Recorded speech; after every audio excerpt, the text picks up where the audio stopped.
खुलुमबाय आं माइनाव बसुमतारी गिबियावनो बर' रादाब नायगिरि नोंथांमोनखौ आंनि चेनेलाव बरायबाय लोगोसे गोजोन फुंबिलिनि गाहाम हामलायथि बावहरबाय नोंथांमोननि थाखाय लानानै फैबाय आं गोदान मोनसे रादाब नोंथांमोना भिडिअखौ अननानै जोबजासिम नायलांदो। दिनैनि गिबि खौराङाव दङ क'क्राझारनि कारिगावआव बारग' बिएलटिफोरनि गोसोखांथियाव एक्स बिएलटि मेम'रियेल पार्क बानायनायनि अन्थाइ खाम्फा गायसनदों। मैया अन्थाइ खाम्फा गायसननाय हाबाफारियाव बिटिसिनि गाहाय चिफ हाग्रामा महिलारि बिथाङा बाहागो लादोंमोन। गुबुन फारसेथिं 31 नं बेट्सनि बारग' एनडिएफबि रंजालु मोसाहारि बिथां एबा एम रैखाथिखौ मैया तेजपुर कर्टआव हाजिर जाहैनाय समाव हमनानै तेजपुर जोबथेसालियाव दैथायहरदों होनना खौरां मोननाय जादों। बारग' एनडिएफबि रंजालि मोसाहारि बिथाङा सनितपुर जिल्लानि काइजुलि माइदांफुर गामिनि भुपेन्द्र मोसाहारिनि फिसाज्ला आरो मैया कर्टआव हाजिर जानायनि खालारनि थाखाय बिथाङा हाजिर जाहैदोंमोन होनना मिथिनो मोन्दों। गसाइगावनि सिमुल टापुआव मोनसे दुखुनांथाव जाथाय नुजाथिदों। हमगार्ड निर्मल नार्जारिया डिउटियाव बिबान सामलायबाय थानाय समावनो गारिजों सौख्लायना गालांजानानै जिउ गोमादों होनना मिथिनो मोन्दों। धुबुरीनिफ्राय फोसावजानाय दुर्नीति दर्पण मुंनि सानसेयारि खौरां बिजोंनि 11थि गायसनथाइ सानजों लोब्बा लानानै रुंसारि खौरांगिरि दिलीप कुमार चक्रबर्ती बिथांनि गोसोखांथियाव लाइमोन समाज सिबियारि बान्था 2026 खौ चिरां जिल्ला सिंनि बिजनी हालामनि अबिनाश ब्रह्म बिथांनो गथायनाय जादों। फैगौ 17 जानुवारियाव बागुरुम्बा दोहौआव बागुरुम्बा मोसानायखौ दिन्थिफुंनो थाखाय साखाफारा जानाया मैयानिफ्राय जागायबाय। गुवाहाटी नोगोरनि सुरुसुजाय स्टेडियामाव बागुरुम्बा मोसानाया मोजाङै जालांनायनि थाखाय मैया बाथौ आर'ज गाबनाय जादों। गाहाय मन्थ्रिनि नुजाथिनायाव बागुरुम्बा मोसानायजों जोंनि हारिमुआ मुलुगाव गेवसारनायनि माइल खुन्थि हिसाबै गायसनजागोन होनना प्रमद बर' बिथाङा खौरांगिरिफोरनि सोंथियाव फोरमायथिदों। गाहाय मन्थ्रि बिथाङा बाहागो लागोन, बिथांखौबो जोङो गोसो गोरबोजों बरायदों आरो बिथांनि नुजाथिनायाव एबा बिथांनि प्रेजेन्सआव बे पारफरमेन्सआ जागोन आरो लोगो लोगोनो गुथै मुलुगनि मानसिफ्रानो बेखौ सारा मुलुगनि मानसिफ्रानो बेखौ नुनो मोनगोन आरो जोंनि हारिमुआ मुलुगाव गेवसारनायाव बियो जोबोद मोजां मोनसे माइल खुन्थि हिसाबै बियो गायसनजागोन। 2022 मायथाइयावनो सानजेननाय जादोंमोन, नाथाय दिनै 2022 मायथाइयाव बेखौ दिन्थिफुंनाय हाबाफारिया जाफुंनो थांगासिनो दङ। बागुरुम्बाया जों बयबो मिथिनाय बादिब्ला बयनिख्रुइ गोजामसिन मोनसे डेन्स फर्म, बियो बर'फोरनि ट्रेडिशनजों लोब्बा थानाय आरो गोदो गोदायनिफ्रायनो बागुरुम्बाखौ बर'फ्रा मोसाबोदों आरो बेवहाय बर'फोर रायजो जानाय गुबुन गुबुन आयदाफ्रा बेवहाय हाबनानै दङ। धोरोम सिबिनायनिफ्राय लानानै गुबुन गुबुन हाबाफारिफ्राव बागुरुम्बाखौ मोसाबोनाय जादों। आलासि बरायनायनिफ्राय लानानै जोंनि बिभिन्न समाव जोंनि हारिमुखौ फोथांना दोननो थाखाय जों बागुरुम्बाखौनो बिथा खालामनानै बर' हारिया हारिमुनि गुबुन गुबुन खामानिखौ मावबोदों। दा दिनैनि समाव बेखौ बेवहाय दिन्थिफुंनाय लोगो लोगोनो जुदिअबा आगोलाव सा सानजा भारत एबा भारत हादोराव बा मुलुगनि गुबुन गुबुन हादोरनि जायफ्रा हारिमुनि बिथिङाव खामानि मावग्रा, लिरग्रा, रिसार्च खालामग्रा बिथांफोराल' मिथियोमोनब्लाबो बे पारफरमेन्सखौ खालामनायनि उनाव बेखौ सारा मुलुगावनो जोबोद गेबेङै मिथिसारगोन बागुरुम्बाखौ आरो बर' हारिनि बाथ्राखौ।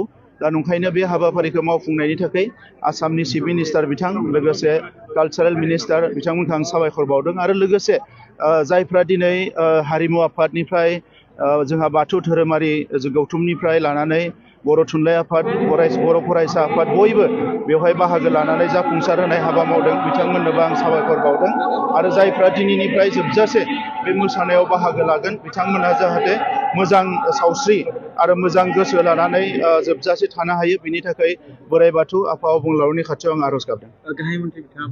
गाहाय मन्थ्रि बिथाङा बाहागो लागोन, बिथांखौबो जोङो गोसो गोरबोजों बरायदों आरो बिथांनि नुजाथिनायाव एबा बिथांनि प्रेजेन्सआव बे पारफरमेन्सआ जागोन आरो लोगो लोगोनो गुथै मुलुगनि मानसिफ्रानो बेखौ सारा मुलुगनि मानसिफ्रानो बेखौ नुनो मोनगोन आरो जोंनि हारिमुआ मुलुगाव गेवसारनायाव बियो जोबोद मोजां मोनसे माइल खुन्थि हिसाबै बियो गायसनजागोन। बेखौ बेवहाय जायाखिसै, इयुनाव हयथ' नाजाफिननांगोन। बर' आफाद बा जोंनि सरकार बयबो लोगो नांनानै नाजाफिननांगोन जे उनाव जाहाथे मोजाङैनो गिनिस रेकर्डनि थाखाय बेखौ दिन्थिफुंफिननो हायो। फैगौ 17 जानुवारि खालारखालि बर'नि बागुरुम्बा दोहौ मोसानो थाखाय गुवाहाटीनि सुरुसुजाय स्टेडियामाव बागुरुम्बा मोसानाय सोलोंनाय हाबाफारियाव बाहागो लाहैदों बिटिसिनि बारग' गाहाय मावफुं सोद्रोमा प्रमद बर' बिथाङा लोगोसे माखासे गोनां बाथ्राखौ फोरमायथिदों। 2026 मायथाइयाव बेखौ दिन्थिफुंनाय हाबाफारिया जाफुंनो थांगासिनो दङ। बागुरुम्बाया जों बयबो मिथिनाय बादिब्ला बयनिख्रुइ गोजामसिन मोनसे डेन्स फर्म, बियो बर'फोरनि ट्रेडिशनजों लोब्बा थानाय आरो गोदो गोदायनिफ्रायनो बागुरुम्बाखौ बर'फ्रा मोसाबोदों आरो बेवहाय बर'फोर रायजो जानाय गुबुन गुबुन आयदाफ्रा बेवहाय हाबनानै दङ। धोरोम सिबिनायनिफ्राय लानानै गुबुन गुबुन हाबाफारिफ्राव बागुरुम्बाखौ मोसाबोनाय जादों। आलासि बरायनायनिफ्राय लानानै जोंनि बिभिन्न समाव जोंनि हारिमुखौ फोथांना दोननो थाखाय जों बागुरुम्बाखौनो बिथा खालामनानै बर' हारिया हारिमुनि गुबुन गुबुन खामानिखौ मावबोदों।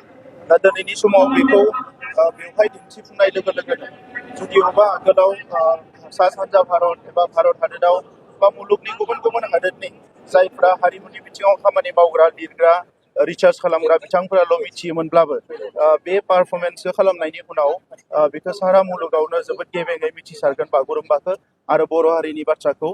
दा नंखायनो बे हाबाफारिखौ मावफुंनायनि थाखाय आसामनि चिफ मिनिस्टार बिथां, लोगोसे कालचारेल मिनिस्टार बिथांमोनखौ आं साबायखर बावदों आरो लोगोसे जायफ्रा दिनै हारिमु आफादनिफ्राय जोंहा बाथौ धोरोमारि गौथुमनिफ्राय लानानै बर' थुनलाइ आफाद, बर' फरायसा आफाद बयबो बेवहाय बाहागो लानानै जाफुंसार होनाय हाबा मावदों, बिथांमोननोबो आं साबायखर बावदों आरो जायफ्रा दिनैनिफ्राय जोबजासे बे मोसानायाव बाहागो लागोन बिथांमोना जाहाथे मोजां सावस्रि आरो मोजां गोसो लानानै जोबजासे थानो हायो, बिनि थाखाय बोराइ बाथौ आफा अबंलावरिनि खाथियाव आं आर'ज गाबदों। बाहागो लागोन बिथांखौबो जोङो गोसो गोरबोजों बरायदों आरो बिथांनि नुजाथिनायाव एबा बिथांनि प्रेजेन्सआव बे पारफरमेन्सआ जागोन आरो लोगो लोगोनो गटे मुलुगनि मानसिफ्रानो बेखौ सारा मुलुगनि मानसिफ्रानो बेखौ नुनो मोनगोन आरो जोंनि हारिमुवा मुलुगाव गेवसारनायाव बियो जोबोद मोजां मोनसे माइलखुन्थि हिसाबै बे गायसनजागोन। बेवहाय जायाखिसै, इयुनाव हयथ' नाजाफिननांगोन। बर' आफाद बा जोंनि सरकार बयबो लोगो नांनानै नाजाफिननांगोन जे उनाव जाहाथे मोजाङैनो गिनिस रेकर्डनि थाखाय बेखौ दिन्थिफुंफिननो हायो।